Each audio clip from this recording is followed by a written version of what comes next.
সাগর সাধারণত নীরব থাকে, কিন্তু ইতিহাস বলে সবচেয়ে ভয়ঙ্কর যুদ্ধগুলো শুরু হয় এই নীরবতার মধ্য দিয়েই।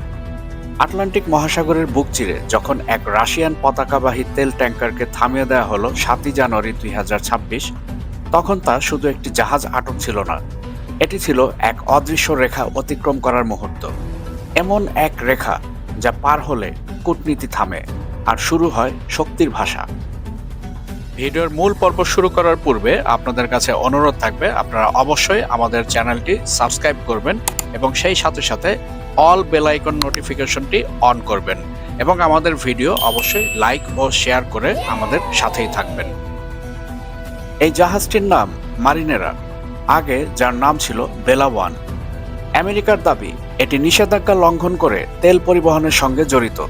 রাশিয়ার দাবি একটি আন্তর্জাতিক জলসীমায় সার্বভৌম পতাকার উপর সরাসরি আঘাত। এই দুই দাবির মাঝখানে দাঁড়িয়ে আছে সমুদ্র, নিরপেক্ষ অথচ সাক্ষী হয়ে। মেরিনেরায় মোট ২৮ জন ক্রু বা সদস্য ছিলেন। সবচেয়ে বেশি ছিলেন ইউক্রেনের নাগরিক, ১৭ জন। এছাড়া ৬ জন ছিলেন জর্জিয়ার, ৩ জন ভারতের এবং ২ জন রাশিয়ার। রুশ সরকারি সংবাদ মাধ্যম জানিয়েছে ট্যাঙ্কারটি প্রাথমিকভাবে ক্যারিবিয়ান দেশ গায়ানার পতাকাবাহী ছিল। এরপর একজন বেসরকারি ব্যবসায়ী এটা ভাড়া করেছিলেন। ওই দিন আমেরিকার বিশেষ বাহিনী হেলিকপ্টার থেকে নেমে আসে জাহাজটিতে। কোনো গোলাগুলি হয়নি, কোনো বিস্ফোরণও নয়, কিন্তু এই নীরব অভিযানই ছিল সবচেয়ে জোরালো বার্তা। আমরা চাইলে সাগরেও তোমাকে থামাতে পারি। ওয়াশিংটনে এটিকে বিজয় বলা হলো, কিন্তু মস্কোতে এটি শোনা হলো যুদ্ধের ডাক হিসেবে। রাশিয়ার রাজনৈতিক মহলে উত্তাপ ছড়িয়ে পড়ে। পার্লামেন্টের এক প্রভাবশালী সদস্য অ্যালেক্সি জুরাবলেভ প্রকাশ্যে বলেন, এই দস্যুবৃত্তির জবাব দিতে হবে শক্ত হাতে। তার ভাষা ছিল অগ্নিগর্ভ, তার শব্দগুলো ছিল কূটনীতির বাইরে। যদিও এটি ছিল একটি রাজনৈতিক বক্তব্য, কোনো সরকারিভাবে ঘোষিত সামরিক নির্দেশ নয়, তবুও আন্তর্জাতিক রাজনীতিতে শব্দই কখনো কখনো ক্ষেপণাস্ত্রের মতো কাজ করে, আর এই শব্দগুলোই সাগরের গভীরে নড়াচড়া শুরু করে। উত্তর দিক থেকে আর্কটিকের বরফ ঢাকা জলপথ দিয়ে রাশিয়ান নৌবহর ধীরে ধীরে নড়তে শুরু করে। স্যাটেলাইট চিত্রে ধরা পড়ে অস্বাভাবিক গতিবিধি। যুদ্ধজাহাজ, ফ্রিগেট, সাপোর্ট ভেসেল সবই নিয়মিত টহলের বাইরে। বিশেষজ্ঞরা বলেন এটা রুটিন নয়, এটা একটি বার্তা।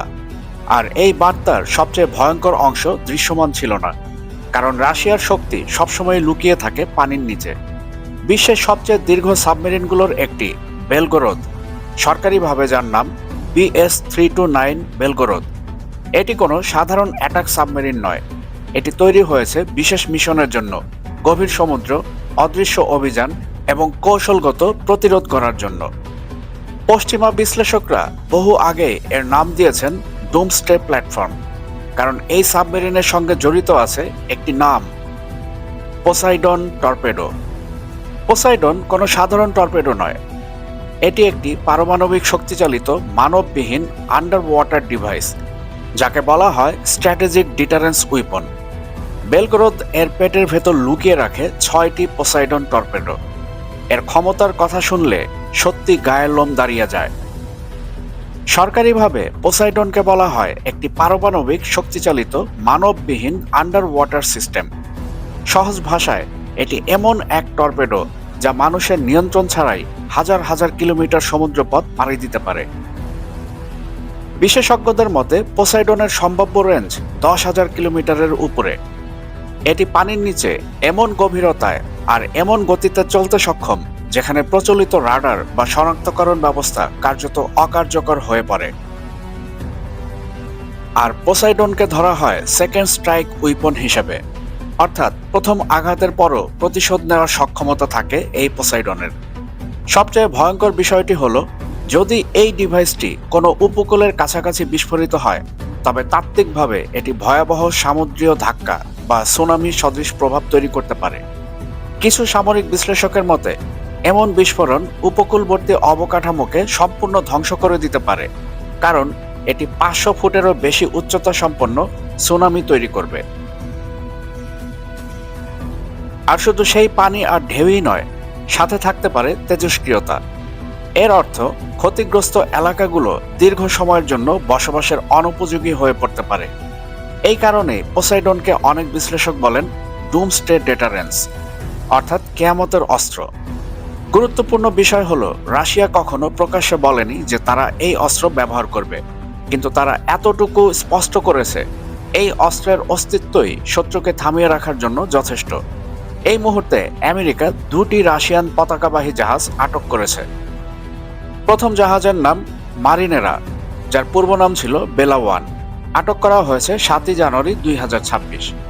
দ্বিতীয় জাহাজটির নাম এমটি সোফিয়া, আটক করা হয়েছে একই দিনে। আমেরিকার দাবি এমটি সোফিয়া রাশিয়া ও ইরানের জন্য তেল সরবরাহ করছিল।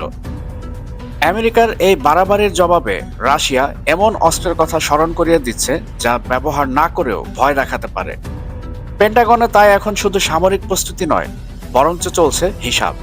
কারণ তারা জানে এই খেলায় একটি ভুল সিদ্ধান্ত মানেই পরিস্থিতি নিয়ন্ত্রণের বাইরে চলে যাওয়া।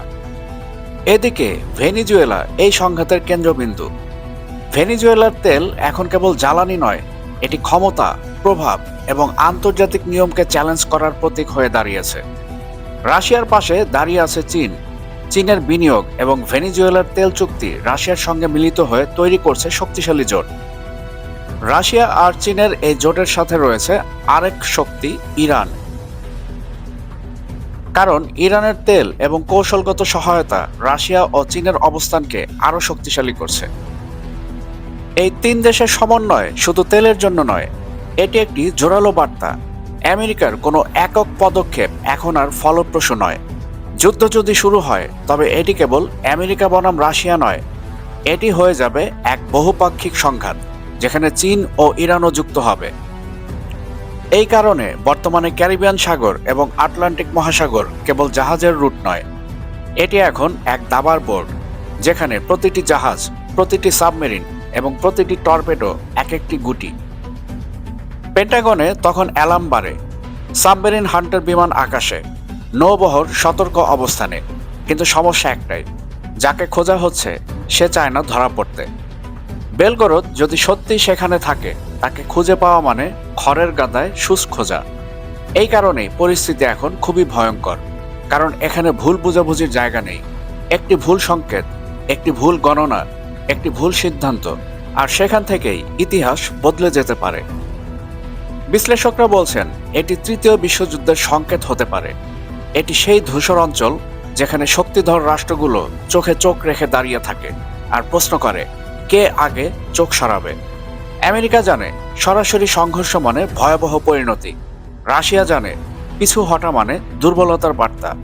চীন ও ইরান জানে সহায়তা মানে দায়িত্ব ও প্রভাবের অংশীদারিত্ব। আজকের এই সংঘাতের গভীরে লড়াইটা আসলে অস্ত্রের নয়, লড়াইটা নিয়ন্ত্রণের, লড়াইটা প্রভাবের, লড়াইটা বিশ্ব ব্যবস্থার ভবিষ্যৎ নিয়ে।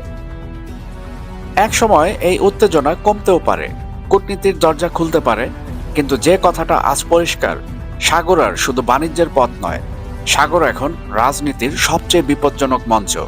আর পানির নিচে নীরবে অপেক্ষা করছে সেই অদৃশ্য শক্তি, যাকে কেউ ব্যবহার করতে চায় না, কিন্তু সবাই ভয় পায়। প্রশ্ন একটাই, এই খেলায় শেষ চাল কে দেবে? বন্ধুগণ, আপনারা কি মনে করছেন? আপনার মূল্যবান মতামত অবশ্যই কমেন্টের মাধ্যমে আমাদেরকে জানাবেন। আর আমাদের ভিডিও ভালো লাগলে লাইক ও শেয়ার করবেন। আর আমাদের চ্যানেলটি সাবস্ক্রাইব করে all bell icon notification on করে আমাদের সাথেই থাকবেন।